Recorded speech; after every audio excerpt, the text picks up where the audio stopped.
Music, Jasonda, Mayama.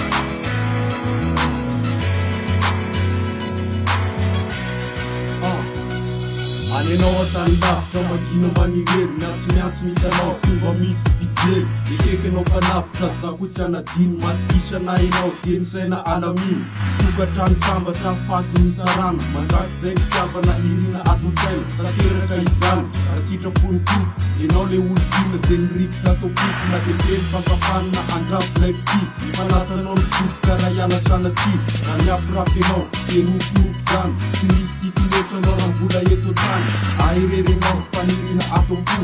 eo akaikinao za tsy mety afa-po mameny ny atao anaty tsy tambarako amin'ny hafa fiteko aminao rehetrarehetra tanyhafa Ayanao laritsar, zawatiko ide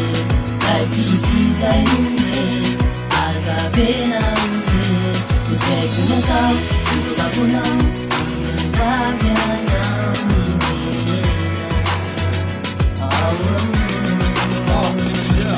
Masiaro teny irery zara tsy eo anilanao manovy akizanao mahita nendrikao tena sarotra tora hoe anadino anazy napetraka ny boaty tsy mba nisy vazivazy ny zavatra rehetra de mifotomeko anazy raha ny tanjona atao saiko izy ataoko mariazy na ze teo ny adiady presque ny disadisa mitiavy foana kosa tinatrany paradisa favinao tateraka raha ny any anaty any mameny ny tontolo ndrindrandrindra neto tany fampitiavana tohita ainganeny atsika roa miaritra ny mafy na ny ratsy na ny soa mitambatra ny folo de ny misy afarany tsitsitsiko lava de ny lavitra ny tomany zako bandomatotra vonona kanao rapisy terapisy de toziny vavanao Zawatiko ide, laifitizay ide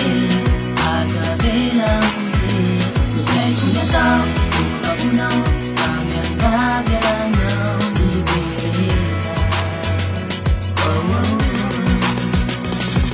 Natilavitra ny tany misy anao aty manala Za tsy anadino fa ny fitia manala Natitapina ny masoko za tsy tia lala Fa nenao ny safidy tsy akizanazana raha sendra mba maheno miverenaky bebe fa nitiavatsika roa amory limité ay amory